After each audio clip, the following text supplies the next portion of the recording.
My name is Tillie, and I am 57 years old. Today, I buried my only son, Michael. He was 32. After 35 years of marriage, my husband Richard chose this moment standing at our child's grave to end our marriage.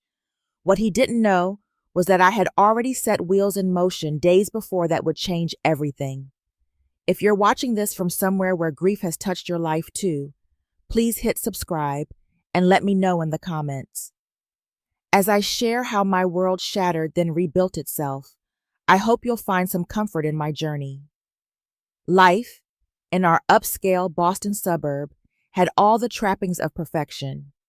Our colonial home, with its manicured lawn, sat on a tree-lined street where neighbors envied the Sullivan family. Richard, my husband of 35 years, had built a reputation as one of the city's most formidable corporate attorneys. I had been a dedicated elementary school teacher until Richard convinced me that our family needed me at home full-time after Michael was born. "A child needs his mother," he had insisted, "and I need a wife who can manage our social obligations. My career depends on it." So I set aside my classroom dreams to become the perfect attorney's wife and mother. For years, that seemed enough. I threw the dinner parties, joined the right committees, and raised our son with all the love and attention I could give. Michael grew into an extraordinary young man. Sensitive and brilliant, he graduated with honors from architecture school and quickly made a name for himself, designing sustainable buildings. His work had been featured in several prestigious magazines, and at 32 he was just hitting his stride professionally.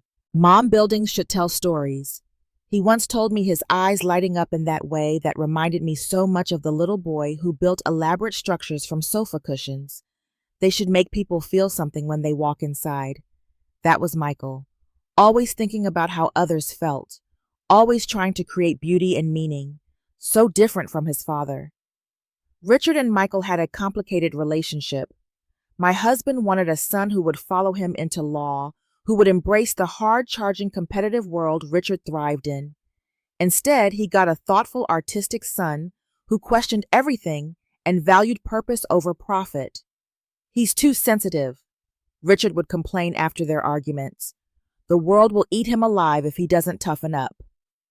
What Richard never understood was that Michael's sensitivity was his strength. It made him an extraordinary architect who understood that spaces affect people's emotions. It made him beloved by friends and colleagues. It made him my confidant when the distance between Richard and me began growing into an unbridgeable chasm. Because over those 35 years, something had slowly changed. Richard's ambition consumed him. The warm, idealistic law student I'd fallen in love with disappeared, replaced by a cold, calculating man whose moral compass seemed permanently fixed on success. Our conversations became transactional, our intimacy scheduled like client meetings. "I'll be late again" became his daily call, delivered by his assistant more often than himself. I tried to rekindle what we once had, planned romantic weekends, suggested counseling, asked about his cases with genuine interest. But Richard had moved on emotionally long before he officially ended our marriage. Michael saw it all. He would visit for Sunday dinners and watch the polite performance his father and I had perfected for company. Afterward, he would sit with me on the back porch swing. "Mom, are you happy?" he asked me once about 2 years ago. I remember deflecting with a smile. "I have you, don't I? That makes me happy." He hadn't pushed, but his eyes held mine a moment too long.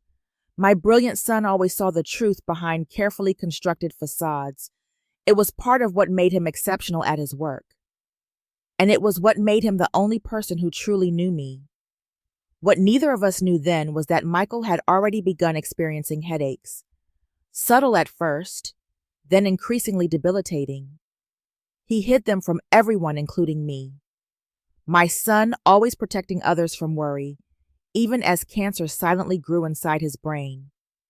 As Richard spent more and more time at the office, I began noticing small changes in my own life. Text messages from unknown numbers that Richard would quickly delete when I walked into the room. Late-night calls he would take in his study with the door closed. Weekend work emergencies that left me alone in our big empty house. Michael would call during those weekends. "Come see my new project, Mom," he'd say. "Then we'll get dinner at that Italian place you love." Those were the moments I lived for, the light in my increasingly hollow existence, my son with his kind eyes and gentle smile showing me buildings designed to bring people together while my marriage slowly pulled apart. I didn't know then how precious those moments would become, or how few of them remained. It started with a phone call that seemed ordinary at the time. "Mom, I need you to come with me to a doctor's appointment." Michael's voice sounded casual, but something in it made my heart skip.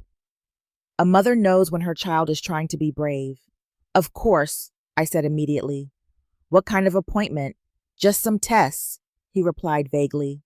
"Probably nothing, but I like the company." I met him at Massachusetts General Hospital the next morning. Michael greeted me with a hug that lasted a few seconds too long, and I felt a tremor in his normally steady hands. "I've been having these headaches," he finally admitted as we sat in the sterile waiting room. "And some vision problems. I thought it was just stress from the Hammond project, but it's been getting worse." The test results came back faster than we expected.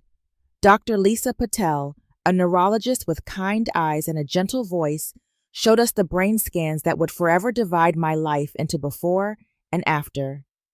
"It's a glioblastoma," she explained, pointing to the bright mass nestled deep in my son's brilliant mind. "An aggressive form of brain tumor." I reached for Michael's hand as Dr. Patel outlined treatment options, statistics, and timelines. But I already knew from her expression what she confirmed moments later. Terminal. 6 months at best.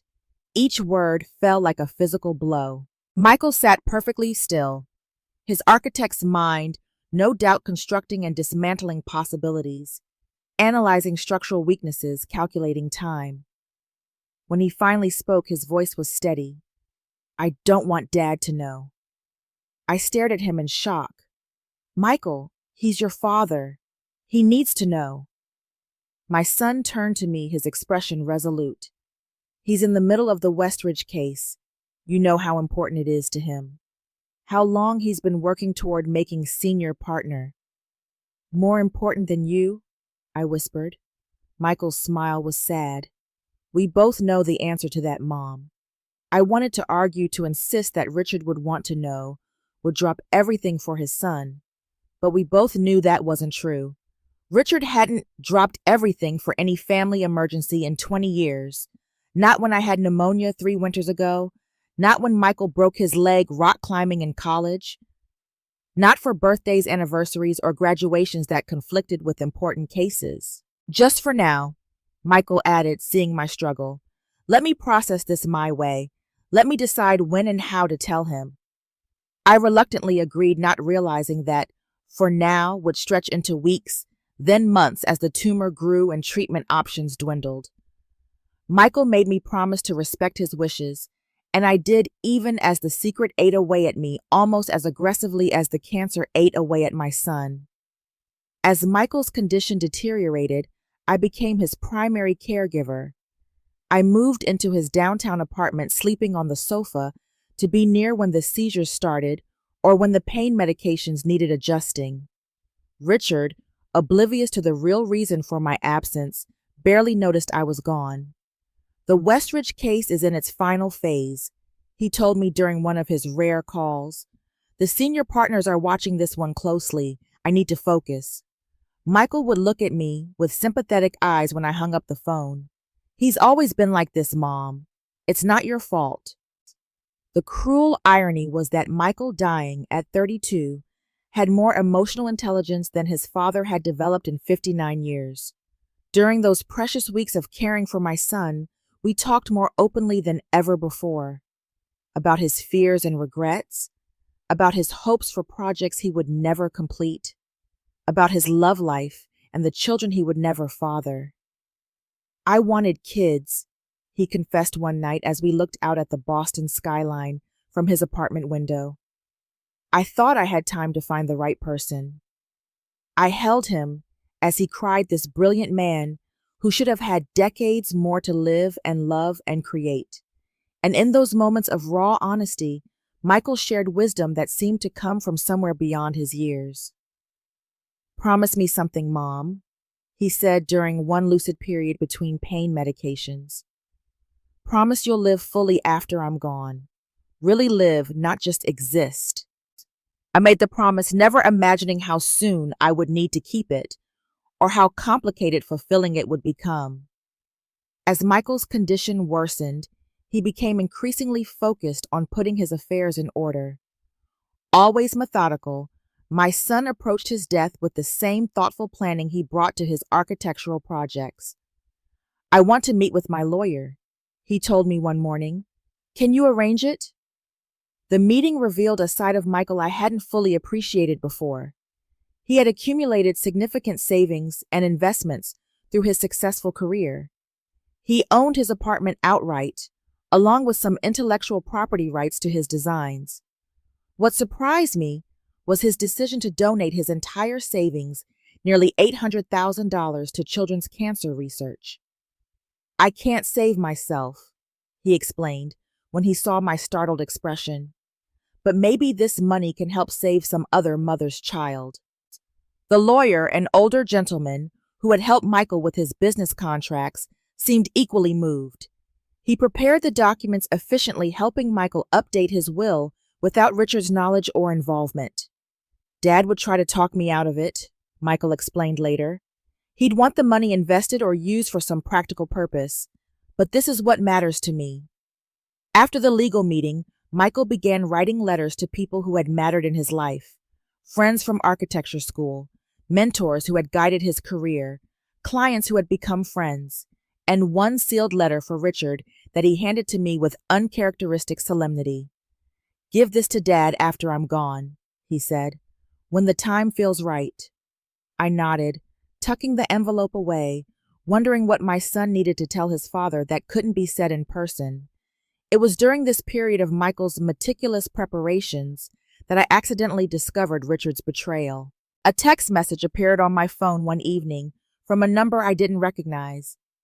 "Can't wait to see you in Turks and Caicos next month. Bought that bikini you like. Miss your hands on me. Jay." I stared at the message, confusion giving way to understanding. The text wasn't meant for me. Richard had obviously given someone my number by mistake, thinking he was messaging from his phone when he was actually using mine, which I'd left at home when I stayed with Michael. "Jennifer," I whispered, suddenly remembering Richard's young legal assistant with her perfect smile and adoring glances at my husband, the woman who always seemed to be working late with Richard on important cases. I didn't confront him, didn't call or text back. What would be the point? My son was dying. Nothing else seemed important compared to that reality. But Michael, always perceptive, noticed the change in me the next day. "What's wrong, Mom?" "Beyond the obvious," he added with the gallows humor he'd developed. When I hesitantly showed him the text, his lack of surprise struck me hardest. "You knew?" I asked, voice breaking. Michael sighed, reaching for my hand despite the IV in his arm. "I suspected. He's been different with you for years. I'm sorry, Mom." That night, as Michael slept fitfully under the influence of pain medication, I wept silently for all the losses accumulating in my life. My son, my marriage, the illusions I'd maintained about my life. Michael's decline accelerated unexpectedly the following week. Dr. Patel explained that the tumor had grown more aggressively than anticipated, putting pressure on critical areas of his brain. Hospice care became our focus, making Michael comfortable rather than pursuing treatments that would only prolong his suffering. During these final days, Michael's lucidity came and went. In his clear moments, he shared insights and memories that I now treasure. It was during one such moment that he revealed he had always known about his father's infidelities. "Dad's been cheating since I was in college," he told me, his voice weak but certain. "I saw him once at a restaurant with a woman when I was supposed to be in Providence for a project. He didn't see me." I began to apologize, though I wasn't sure for what. For not knowing, for staying in a broken marriage, for the father he deserved but never had. Michael stopped me with a gentle squeeze of my hand. It's not your fault, Mom. Some people just can't be what others need them to be. In his final hours, Michael made me promise again to honor all his wishes, to give his father the letter at the right time, to donate his money as directed, and most importantly, to find happiness again. You deserve to be loved properly, were among his last coherent words to me. Richard arrived at the hospice 15 minutes after Michael took his last breath. Too late, as he had been for so many important moments in our son's life. I sat beside Michael's body, still holding his hand, when my husband burst into the room, his expression shifting from irritation at being called away from work to shock at the scene before him. "He's gone?" Richard asked, as if there could be any doubt. I nodded, unable to speak through my grief. Richard stood awkwardly at the foot of the bed, briefcase still in hand, a stranger intruding on the sacred space between a mother and her child. In that moment, I saw my husband clearly for perhaps the first time in decades, a man who had always arrived too late for the moments that mattered most. The morning of Michael's funeral dawned with the kind of pristine autumn clarity my son had always loved. Perfect sketching weather. He would have called it the kind of day when light and shadow play dramatically across the building facades. I had arranged everything according to Michael's wishes. A simple but elegant service at the old stone church near the public garden where he used to sketch as a student. Natural wood casket.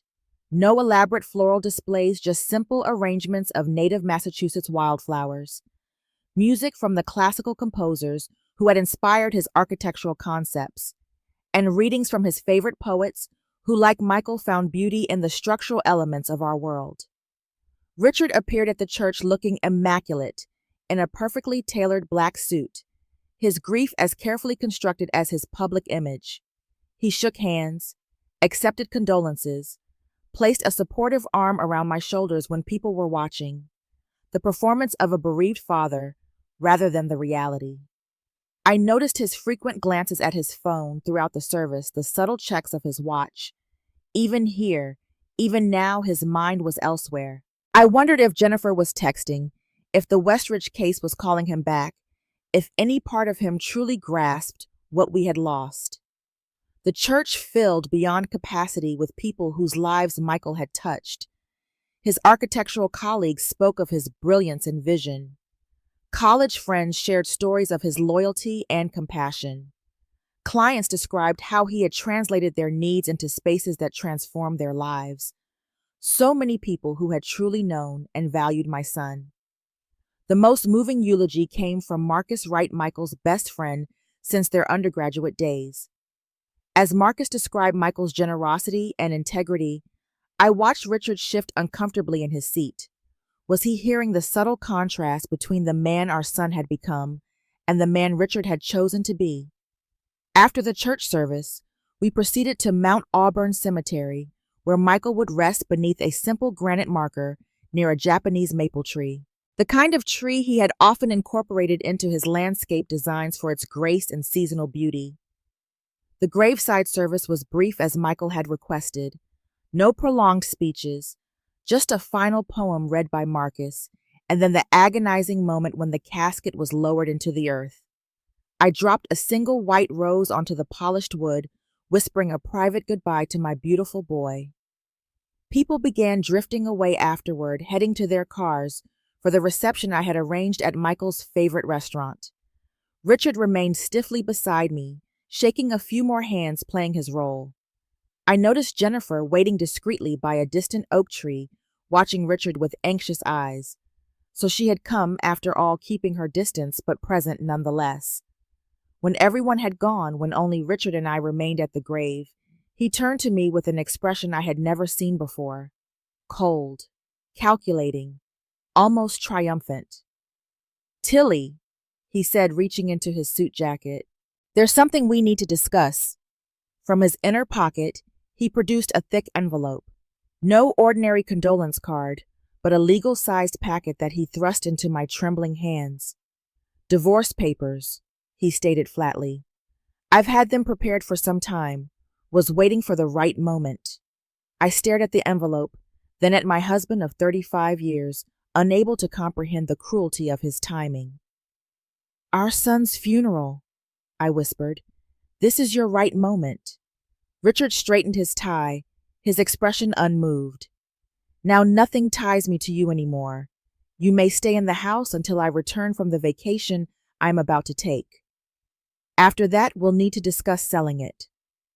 I stood frozen, the envelope heavy in my hands, as Richard continued outlining his plans for our separation with the same clinical precision he brought to his legal cases.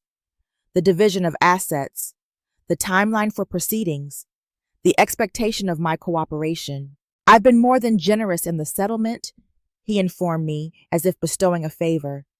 35% of our marital assets. The house will need to be sold, of course, and I'll be taking the vacation property in Vermont. Through my shock and grief, one detail penetrated. Vacation. Jennifer waiting by the oak tree. The text about Turks and Caicos. "You're leaving for a trip now today, after we just buried our son." Richard checked his watch again, impatience flickering across his features. "I have a flight this evening. The Westridge case concluded yesterday successfully, I might add. I need some time to decompress before the next phase of my career." With our son in the ground, not 10 minutes, and he was speaking of career phases and decompression. Of vacations with his mistress while I returned alone to an empty house filled with Michael's childhood photos. "I've been planning this for months, Tillie," Richard added, misinterpreting my silence as negotiation. "The paperwork is straightforward. Your signature here will make things simpler for both of us." Months. He had been planning to leave me for months, while Michael was dying, while I was caring for our son day and night. Richard had been organizing his escape with clinical precision. What he didn't know, what he couldn't have imagined, as he stood there expecting my acquiescence, was that I too had been making plans. That in the darkness of Michael's final days, seeds of transformation had been planted that were about to bear unexpected fruit. What Richard couldn't have known as he handed me those divorce papers at our son's grave was that I had already taken steps he never thought me capable of. Steps that Michael himself had helped me plan during those long nights in hospice when pain kept him awake and his brilliant mind needed distraction from his failing body.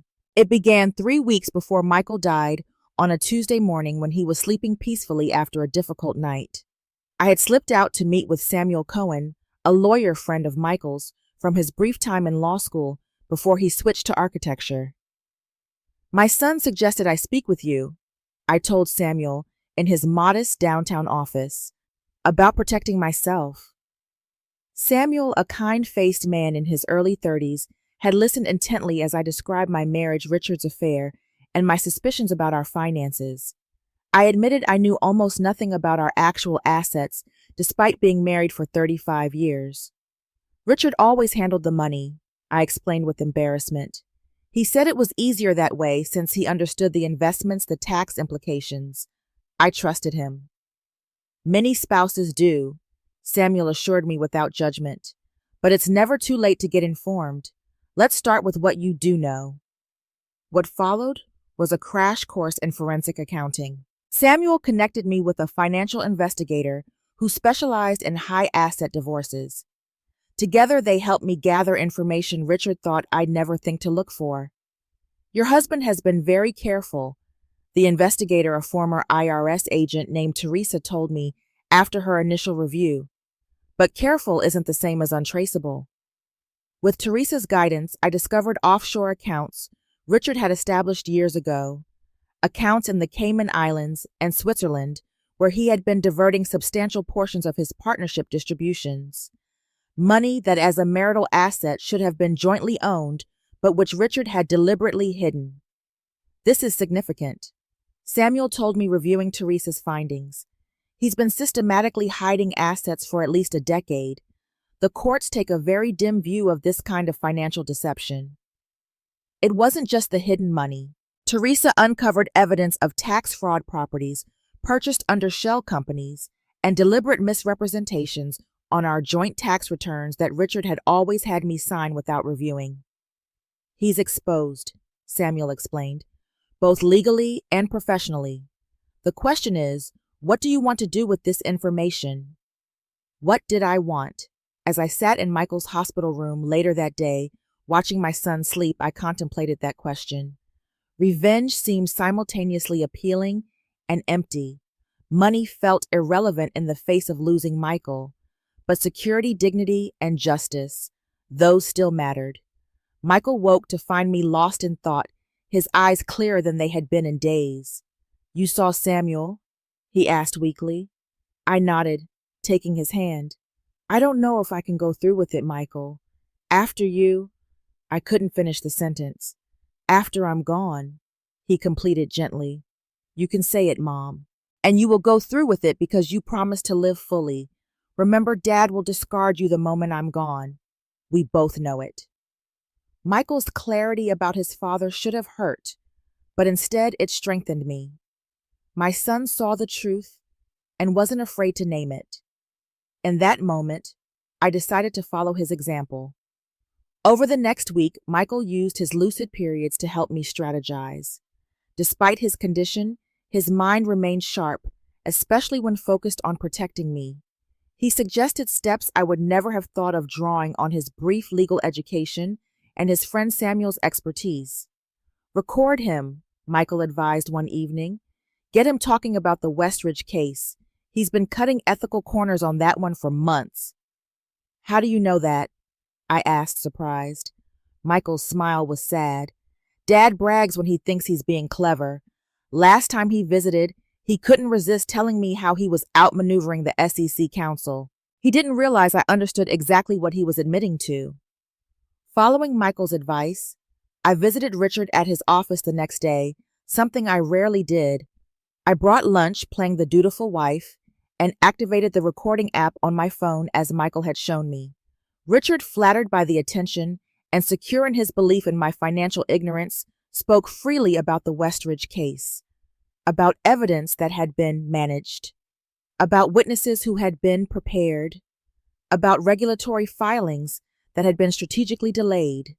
Each admission was another nail in the coffin of his professional reputation, a coffin I was quietly constructing while he planned his new life without me. The day before Michael died, while Richard was in court, I filed a sealed petition with the family court. Samuel had prepared everything meticulously, including affidavits from the financial investigator and copies of the damning financial records. "The judge will keep this confidential until formally served," Samuel assured me. "Richard won't know it exists until the moment we want him to." The morning of Michael's funeral, while I dressed in the black suit I had purchased for the occasion, I authorized Samuel to initiate the next phase of our plan. By the time Richard handed me those divorce papers at the cemetery, the documents that would destroy his carefully constructed facade were already being processed by the court. What Richard couldn't have imagined standing there expecting my defeat was that his world was about to implode, not through my weakness, but through my strength. A strength I had discovered through my son's love and guidance, even as he faced his own mortality. Michael had known his father would abandon me when convenience ended. What neither of us could have predicted was how perfectly Richard's cruelty at the graveside would justify everything I was about to do. The night after Michael's funeral was the darkest of my life. I returned alone to the house that had once held our family, now just an empty shell echoing with memories. I walked through Michael's old bedroom, still preserved with his high school trophies and architectural drawings. I touched his clothes, breathed in the fading scent of him from the sweater he'd left during his last visit home. I allowed myself one night of complete breakdown, one night to grieve both my son and my marriage simultaneously. I screamed into pillows, broke a vase Richard had given me on our 20th anniversary, and finally collapsed into exhausted sleep, surrounded by photo albums of happier times. When I woke the next morning, something had shifted. Perhaps it was remembering my promise to Michael to live fully. Perhaps it was the pure rage at Richard's calculated cruelty. Whatever the cause, I rose from bed with a clarity and purpose I hadn't felt in decades. "Enough," I whispered to my reflection in the bathroom mirror. A woman I barely recognized looked back at me. Grief had hollowed my cheeks, and sleepless nights had darkened the skin beneath my eyes. But something else shone from those eyes now. determination, strength, Michael's strength. I spent that day methodically packing my personal belongings and the items of true sentimental value. Family photos, Michael's childhood artwork, my grandmother's jewelry that Richard had always dismissed as worthless trinkets compared to the expensive pieces he bought to showcase our status. By evening, I had moved everything into a storage unit Samuel had arranged for me. Then I drove to the small apartment he had helped me lease the week before paid for with the emergency fund Michael had insisted I establish. I slept peacefully that night for the first time in months, the calm before the storm I was about to unleash. Richard returned from his business trip 5 days later, tanned and rested from his Caribbean getaway with Jennifer. He entered our home, expecting to find me there, perhaps still tearful and disoriented, ready to sign his divorce papers, and fade quietly into a reduced version of my former life. Instead, he found an empty house and a sheriff waiting to serve him with multiple legal documents. The divorce countersuit Samuel had prepared, the financial disclosure demands, the restraining order preventing him from accessing certain accounts, and most damaging of all, the notice of potential professional ethics violations that had been filed with the Massachusetts Bar Association. I wasn't there to witness his reaction, but Samuel's contact at the sheriff's office reported that Richard had turned the color of library paste as he read through the documents. His hands had shaken so badly that he dropped the papers, scattering them across the marble foyer where he had so often dropped his briefcase upon returning from work.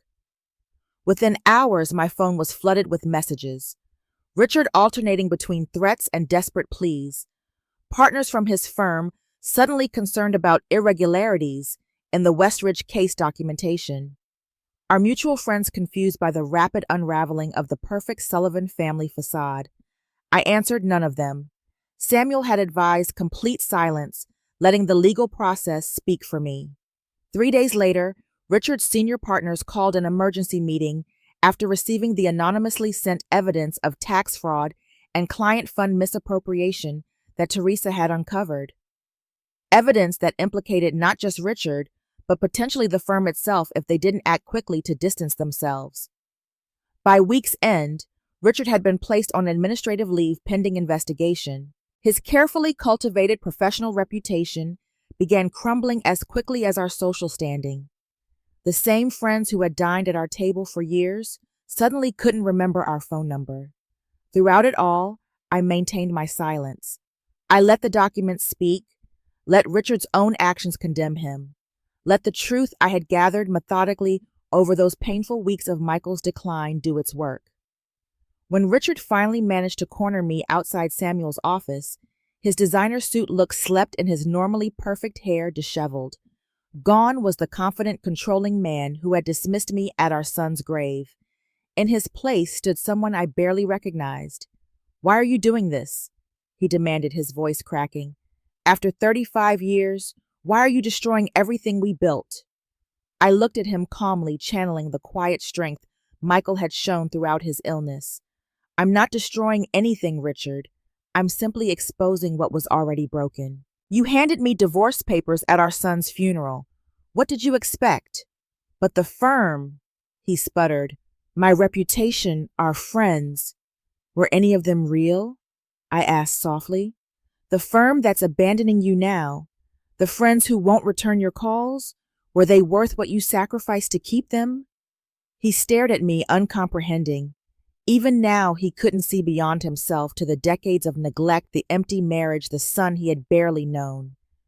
"You can still stop this," he offered, desperation making him magnanimous. "We can reach a reasonable settlement. I'll be generous. 50% of everything." I nearly laughed at the irony. Now he offered half, when we had already discovered he had hidden nearly 2/3 of our actual assets. "Here's what's going to happen," I told him, channeling Michael's courage. "You're going to agree to the settlement terms Samuel has prepared, which reflect the true value of our marital assets, including those offshore accounts you thought I'd never find. You're going to acknowledge the tax fraud and make restitution, and you're going to do it quietly without dragging our son's name or memory through a public legal battle." "And if I don't?" he challenged, a flash of the old Richard breaking through. Then the recording of you discussing the Westridge case evidence tampering goes to the Bar Association Ethics Committee tomorrow morning and to the district attorney's office the following day. The color drained from his face as he realized I had outmaneuvered him completely, that the quiet, accommodating wife he had dismissed for decades had finally awakened. "You've changed," he whispered, a mixture of fear and something that might have been respect in his eyes. I thought of Michael then, of his courage facing death, of his wisdom beyond his years, of his final gift to me showing me my own strength. "No, Richard," I corrected gently. "I've remembered who I always was." 6 months after Michael's funeral, I sit in my new home, a modest but sunny condo overlooking the Charles River. The walls are decorated with photos of Michael at various ages, his smile preserved in perpetuity. His architectural awards occupy a special shelf in my living room, along with framed copies of his most significant designs. The divorce was finalized 3 months ago, with terms far more favorable than Richard initially offered at the cemetery. My financial future is secure thanks to Michael's foresight and Samuel's skilled representation. More importantly, my sense of self has been restored after decades of slow erasure. Richard's fall from grace was swift and comprehensive. His firm asked for his resignation after conducting their own internal investigation, eager to distance themselves from potential liability. His professional reputation, once his most prized possession, lies in tatters. The Westridge case is being reviewed for potential ethics violations, though criminal charges were avoided through a confidential settlement. Our social circle predictably fractured along lines of self-interest. Those with the most to gain from Richard's influence disappeared from both our lives. Others, particularly the wives who had always been more my friends than his, have cautiously reconnected. A few have even confessed to seeing the cracks in our marriage long before I acknowledged them. "You seem different," my friend Barbara commented recently over coffee. "Stronger somehow." I smiled, thinking of Michael. I had a good teacher. The most profound change has been my return to teaching. At 57, I've secured a position at an underprivileged school in Dorchester, working with fourth graders who need the stability and encouragement I once provided my own students. The children's resilience reminds me daily of life's continuity, even in the face of devastating loss. With the part of my divorce settlement, I established the Michael Thomas Sullivan Memorial Scholarship for students pursuing sustainable architecture. Each year, it will provide full tuition to a promising graduate student committed to the environmental principles my son championed.